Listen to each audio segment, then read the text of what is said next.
Aplikasi Dokter to Dokter bisa di-download di Play Store maupun App Store secara gratis. Kemudian install aplikasinya. Registrasi cepat bisa dilakukan melalui akun Facebook dan Google Mail. Untuk yang tidak memiliki Facebook dan Google Mail, registrasi bisa dilakukan dengan menekan tombol register. Isi nama, email, dan password Anda. Verifikasi email Anda dan masuk kembali ke aplikasi. Tunggu apa lagi? Download sekarang dan dapatkan beragam manfaatnya. Selanjutnya, Prof. Yohanes Muse.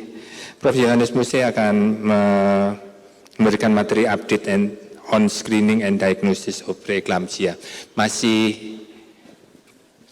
Masih satu saudara dengan yang dipresentasikan Dr. Yudi. Ya, kita dengarkan dan kita diskusikan.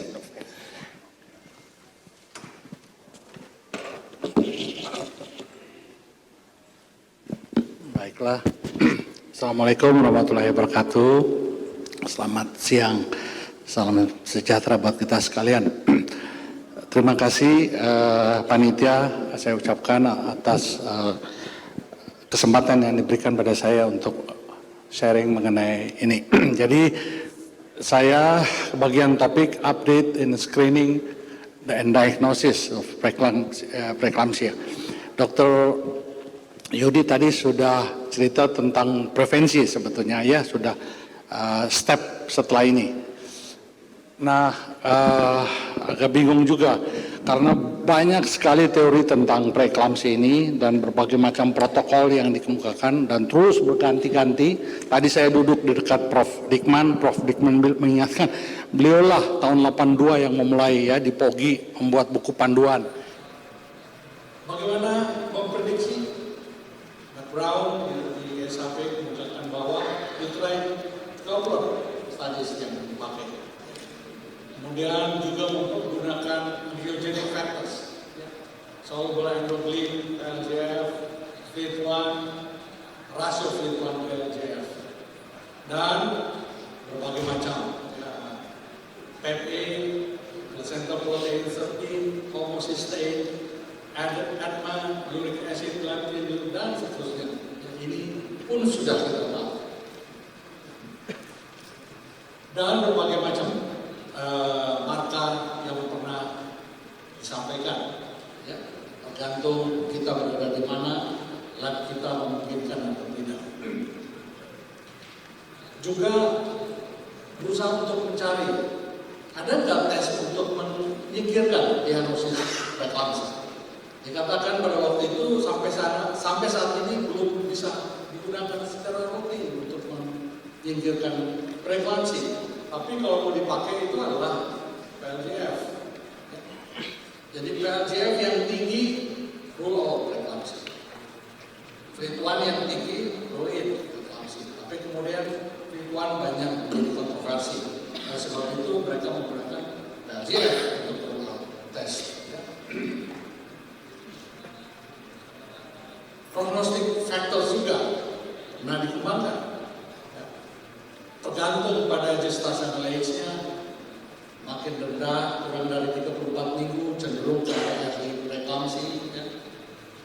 Chest pain, kalau dulu kita kenal ini, saya lupa lagi, itu kriteria dari siapa kalau pemberatan kencang 10 kali, saya masih ingat ya. Prognostic factor itu pernah ada itu. Kalau dia kencang lebih dari 10 kali, lalu tekanan darahnya 200, ya, nadi sekian lebih, itu koma yang lama, juga prognosisnya semakin jelek. Ya. Sekarang akhir ini sudah nggak dipakai karena sudah terlalu jauh. Gitu, ya. Ini yang dikembangkan untuk prognostic factorsnya. Ya. Prevention tidak bisa disebut karena low dose aspirin sudah dikemukakan.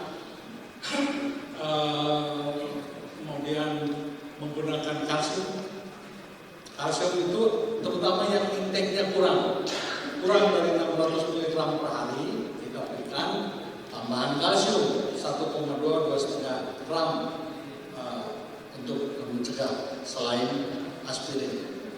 Dan mereka pun menganjurkan bahwa senam kombinasi aerobic exercise ini paling tidak 50 menit ya, dalam itu akan juga bisa mencegah kejadian preeklamsi. Ini di dalam guidelines dari ISHP. Kemudian kubu yang lain, ini kan kalau mulai membuat guidelines itu pada argumentasi kubunya Kipros, Linus, Leona, dia pun menunjukkan berbagai macam risk factor yang dalam penelitian mereka juga sangat berpengaruh. Ya, kita tahu juga ada kelompok yang ada hubungannya dengan ditemukan selama kehamilan, Rose, ya, kemudian trisomi dan seterusnya. Kita tahu semua.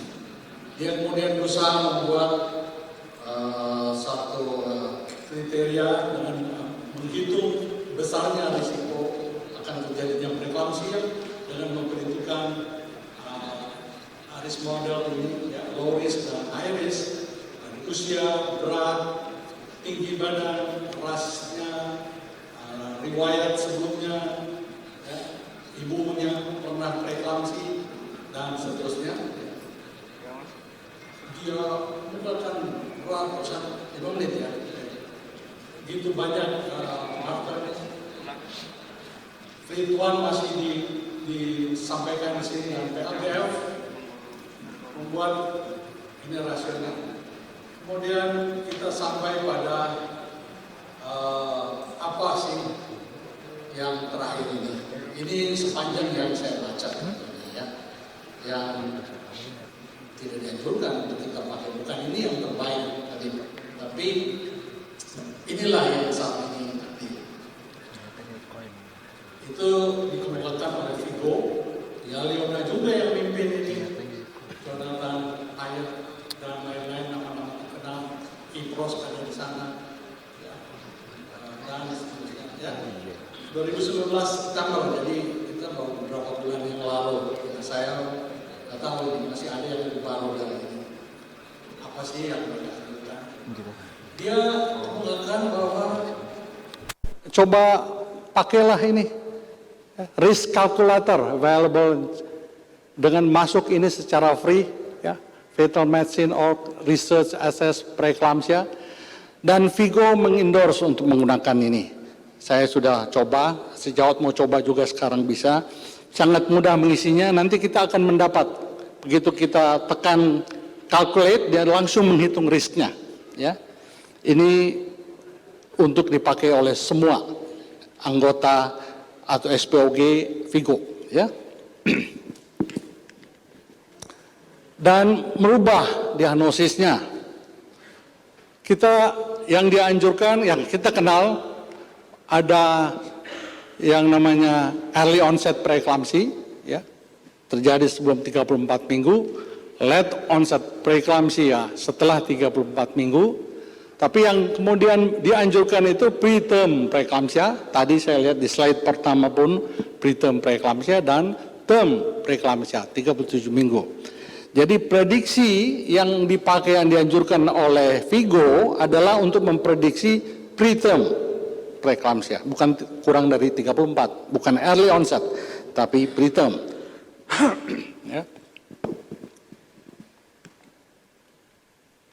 Ini masih sama definisinya, jadi update-nya tidak banyak berubah kalau soal diagnosis, ya, karena definisinya belum berubah. Vigo mengadop definisi preeclampsia menurut ISHP, ya. Dan inilah bentuk dari risk factor yang ini alamatnya, silakan aja dicatat dan dicoba, kan, ya. Mudah, kita isi jenis kehamilan singleton atau twin, tinggal diklik, pilih aja. Fetal crown rumlang ini karena deteksinya pada trimester pertama antara kehamilan 11 sampai 14 minggu, ya. Lalu crown rumlang yang dipakai, ya, hari ini, usia si ibu, tingginya dipakai juga, beratnya dipakai, rasnya apa, ya kita di sini bisa masuk South Asia, ya, smoking atau tidak, ya. Lalu medical history, dia punya riwayat hipertensi atau tidak, riwayat diabetes atau tidak, ya. Kemudian ada lupus erythematosus, antifosfolipid, rasanya semuanya kita bisa isi sampai di sini, ya. Biophysical measurement kita bisa ukur mean artery pressure, MAP, diastol ditambah sistol kurang diastol dibagi 3, ya. Kemudian, mean artery pressure, PI yang dipakai. Ya, saya ingin komentari pembicaraan dan pertanyaan-pertanyaan tadi awalnya dulu, ya. Dulu itu yang disebut pemeriksaan Doppler itu adalah siapa? Lupa yang menemukan pertama, bahwa dalam pengamatannya 20-22 minggu, 24 minggu juga, barulah kita lihat hilangnya notching. Notching itu terjadi pada trimester pertama. Ya, kalau dia masih dipertahankan sampai 24 minggu, notching, itu mempunyai prediksi untuk terjadinya preeklamsia, LGR. Sebab itu diberikan pada kehamilan setelah terdiagnosis notching. Ya, tapi sudah ada meta-analisis mengatakan bahwa aspirin tidak bermanfaat mencegah preeklamsia. Penelitian lain dilakukan dan mereka menemukan kalau diberikan kurang dari 16 minggu, manfaatnya besar, 12 sampai 16. Apa tools yang akan dipakai untuk itu? Doppler juga, tapi bukan notching yang dicari. Karena notching itu baru hilang kalau sudah 20-24. Pada saat itu kita terlambat. 16 minggu bukan notching, tapi PI atau RAI-nya yang dipakai. Oleh sebab itu tekniknya nanti itu bicaranya tersendiri lagi. Tapi yang diukur adalah PI, bukan ada tidaknya notching. Kalau PI-nya lebih dari 1,5 atau 58, nah kita sebutkan, dan itulah yang diinginkan di sini. Ya, berapa PI-nya, bukan ada tidaknya notching. Ya. Setelah itu kita, kalau kita bisa memeriksa PLGF atau PPE, kita lengkap nih. Tapi kalau misalnya ini tidak diperiksa, kalkulatnya ditekan, langsung dapat risknya. Kita langsung dapat risknya. Dan kemudian, yang ini tadi ya MAP mudah, diastolic blood pressure ditambah systolic kurang diastolic dibagi 3. Saya pikir nggak usah pakai tools khusus lah, karena ini kita bisa menghitung dapat MAP-nya. Cara memeriksanya adalah, cervix, kita ke kiri atau ke kanan dapat arteri uterina, dibuat spektrumnya minimal ambil 3. Ini notching enggak? Ada notching. 16 minggu kurang dari 16 bisa hampir 100% notching ada. Tapi bukan ini yang kita periksa. Alat akan menghitung dengan sendirinya PI-nya. Ambil 3 spektrum, langsung dikalkulate, keluar PI-nya atau RAI-nya. Ya, dan itu yang kita masukkan ke dalam perhitungan tadi. Ini di sebelah kanan itu arteri uterinanya, ya. Dan kita lihat hasilnya. Kalau kita mau menggunakannya maternal risk ditambah MIP-nya saja tambah 1, kita detection rate-nya 50,5. Kalau kita tambah dengan arteri uterina, PI-nya, ini salah ya, arteri uterina ini, 68, ya. MAP tapi cukup sebetulnya, 68%, hampir 70% detection rate-nya. Kalau kita punya PEP-A, ya, UTI PEP-A, 68, sama. Kita punya PLGF, periksa PLGF 74. Antara 70 dan 74, ya segitulah detection rate. Kalau kita tidak punya PLGF, mahal dan seterusnya punya kit khusus. Dengan demikian kita sudah bisa ikut menentukan risiko preeklamsi, preterm preeklamsi dari pasien yang kita hadapi. Ya. Dan mereka membagi seperti ini. Screening pertama maternal factors dan MIP. Setelah kalau dia negatif, skor biasa. Tapi kalau dilanjutkan pada second stage, kita punya PLGF itu, atau tanpa ini kita periksa arteri umbilikalisnya, arteri uterina, ya, kita bisa menentukan berapa besar risikonya. Ini mengenai pemberian aspirin, mengenai mau 80 atau 150, ya. Kalau kurang dari 40 beratnya 100 mg. Kalau lebih dari 40 berat si ibu 150 dianjurkan. Kita yang beredar di kita aspirin itu 80 mg. Jadi 2 tablet lah, ya, 160. Kalau punya 100, 1,5 dan seterusnya, ya. Ini slide terakhir. Ini algoritmanya, ya. Jadi kita punya maternal karakteristik risiko, obstetrical history kita punya, tambah MAP, periksa. Kalau kita bisa melakukan PLGF, lakukan, dan pemeriksaan arteri uterina. Dilakukan kombinasi dengan menggunakan kalkulator, kita bisa menghitung. Jadi calculate yang kita tekan, kita akan dapat berapa besar risikonya pasien kita. Kurang dari 100 atau lebih dari 100. Kalau kurang dari 100 kita punya risiko rendah. 1/60, 1/65 kalau tanpa PLGF, ya, misalnya. Buat apa diberikan aspirin? Kalau sudah lebih, maka aspirin yang kita anjurkan. Dan kalau dia intake-nya kurang dari 600 gram kalsium miligram, maka kita perlu tambahkan kalsium di samping aspirin. Saya kira ini yang bisa saya sampaikan pada kesempatan ini. Assalamualaikum warahmatullahi wabarakatuh. Terima kasih, Prof. Pertanyaan? Langsung? Boleh. Langsung pertanyaan. Kami buka 2 pertanyaan untuk Prof. Yohanes. Ini sehari-hari bisa kita temui di praktek, jadi mohon banyak pertanyaan yang untuk Prof. Yes, saya Aryati dari Jakarta. Prof, dulu memang kita mengenai screening preeklamsi, kita mengatakan tanda panah atau pertama seketika terbalik, kemudian tanda panah. Jadi awal kehamilan saat 13 minggu dan nanti diulang lagi saat kehamilan 28 minggu ke atas. Nanti penanganan preeklamsi akan berbeda. Kalau dari yang early, kan yang akhirnya sudah berubah kan, yang early onset misalnya di bawah 34 minggu, mungkin akan pemberian terapinya kita mengurangi resistensi daripada pembuluh darah.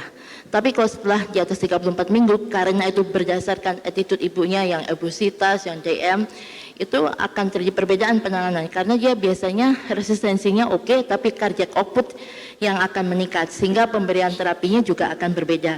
Jadi istilahnya screening secara tanda panah. Nah sekarang berubah menjadi yang di bawah 37, sehingga kita bisa mengikuti. Tapi apakah kita bisa tidak membedakan nanti terapinya? Apakah dia perlu terapi antihipertensi yang sifatnya menurunkan resisten pembuluh darah seperti kalsium channel blocker, ataukah dia yang mencegah cardiac output biar tidak terlalu tinggi seperti labetalol? Terima kasih. Baik, terima kasih.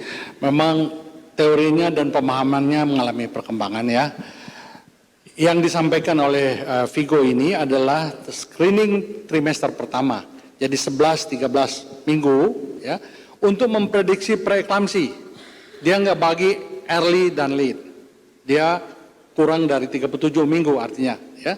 Pengelola. Kalau kita sudah mulai bicara 34 dan lebih dari 34, hampir sama konotasinya dengan early dan late onset, yang berdiri di mana early lebih komplikasi, lebih berat, ya. Seperti itu. Jadi prevensinya adalah prevensi yang ketiga, third prevention. Kalau kita bicara screening ini, itu adalah untuk mencari second prevention atau primary prevention, ya. Kalau lihat history, dari history orang ini cenderung untuk jadi preeklamsi. Tapi kalau dia sudah hamil dan kemudian sudah mulai terjadi gangguan atau patologi di dalam invasi trofoblas, maka second prevention yang kita dapat, marker PLGF dan seterusnya itu ya, memang MAP juga adalah tanda dari marka biofisik tentunya, bukan biomarkernya. Kemana ini pertanyaan? Oke lah, pengertian yang lain bahwa early onset dan late onset. Early onset lebih diduga ke arah patologi plasenta. Jadi yang akan mengganggu lebih banyak early onset itu pada arteri uterina, ya, arteri uterina. Yang positif banyak kalau ada kelainan pada arteri uterina itu early onset dia. Yang late onset aman-aman saja itu, bukan plasenta yang menyebabkan, tapi dia vaskuler. Kardio dan vaskuler yang mudah mengganggu. Tadi ada pertanyaan apa marka vaskulernya yang dipakai ya. Ada yang teori mengungkapkan bahwa kehamilan itu merupakan tes dari ibunya ini sehat atau tidak. Kalau dia memang sudah ada kelainan vaskuler dengan kehamilan yang biasa, plasentasi normal, itu berat karena dia tidak bisa mengantisipasi kebutuhan oksigen yang diperlukan pada kehamilan awal. Terjadilah malapetaka itu, terjadilah preeklamsi, late preeklamsi ya. Apa kelainan itu? Kaitannya markanya sama dengan kelainan jantung. Nah ini Baskaran yang kemukakan teori ini ya. Kalau Redman dan lain-lain itu cerita tentang trofoblas, tapi tetap saja trofoblas berperan kelainannya ya. Dan itu yang pengertian tentang early dan late, kalau 34 dan lebih itu. Kalau screening harus dari awal, bukan 34 minggu kita men-screen lagi. Tidak, kita melihat sudah ke arah diagnosis itu, ya, bukan men-screen atau early detection lagi. Saya mengertikan begitu ya pertanyaannya. Atau bagaimana? Untuk perbedaan, misalnya untuk perbedaan terapi mengenai antihipertensi. Ya, kan waktu karena kan memang dari awal kita lihat biasanya kalau early onset memang plasentasi yang tidak sempurna sehingga remodeling pembuluh tidak terjadi. Kalau late onset berarti kan memang attitude dari ibunya. Kalau yang Vigo kan memang akhirnya digabung menjadi satu. Nah itu akan terjadi perbedaan terapi. Kemarin kan pernah yang waktu di Bali dari Inggris dikatakan bahwa kalau yang early onset cenderung vaskularisasi karena ada resistensi dari vaskular. Sehingga pilihan terapinya mungkin nifedipin atau bagaimana. Kalau late onset biasanya karena cardiac output yang tinggi tapi vaskularisasinya oke, sehingga kita mungkin salah kalau kita memberikan nifedipin, harusnya kita mengurangi cardiac output. Jadi ada pemeriksaan jantung pada ibunya. Terima kasih. Ya betul sekali. Itu pun perkembangan yang terakhir ya. Jadi kalau kita berbicara dan menduga ini adalah katakanlah sudah ada kelainan patologis di arteri uterina, kita akan berhadapan dengan early onset aspirin itu memang. Ya, nifedipin ini kan cerita antihipertensi ya. Kalau udah terjadi early onset, nifedipin yang kita pakai. Tapi kalau kita akan ketemu dengan late onset, itu berbicara tentang metabolik, kelainan kardiovaskuler yang tinggi, cardio outputnya yang tinggi, yang pembesaran dari ventrikal dan seterusnya. Sehingga sebetulnya yang diberikan itu adalah beta blockers itu, ya. Satu lagi memang kenyataannya ya yang terjadi adalah bagaimana terjadi edema paru. Di dalam protokol kita oleh karena di protokol kita penggunaannya terapinya adalah nifedipin, kita itu sudah menyalahi tadi adalah kelainan kardiovaskuler, kasih juga nifedipin itu ya. Dan yang terjadi itu adalah edema paru, edema otak. Sehingga mereka bilang jangan ragu-ragu mengkombinasikan nifedipin dan Lasix. Jadi diuretics dengan diuretik. Selama ini kita tahu bahwa pemberian diuretik kontraindikasi pada preeklamsi. Tapi kalau kita memberikan nifedipin, hati-hati, jangan ragu-ragu kombinasikan dengan Lasix. Karena edema paru ya yang kita akan antisipasi, dan itu sudah terjadi. Apalagi kalau kita bermain mau pulangkan dulu pasiennya, kasih nifedipin, kasih tanpa memberikan lasik, dia datang dengan edema paru. ya, dan kebanyakan sudah, ya, yang bukan preeklamsi pun di luar dengan hipertensi kasih nifedipin sekian bulan saja langsung kakinya bengkak, edema, ya, yang laki-laki misalnya kasih nifedipin kakinya bengkak itu, 3 kali 1, 3 kali 10 aja misalnya langsung bengkak, dan itulah yang terjadi di ibu hamil. Ya, oleh sebab itu ada protokol mengenai itu. Ini cerita treatment artinya, ya, bukan prevention lagi. Menggali itu yang bisa saya sampaikan. Terima kasih, Prof. Sebetulnya saya ingin membuka pertanyaan, tapi waktunya mungkin bisa kita akhiri sementara ini. Terima kasih. Terima kasih, Prof. Yeah.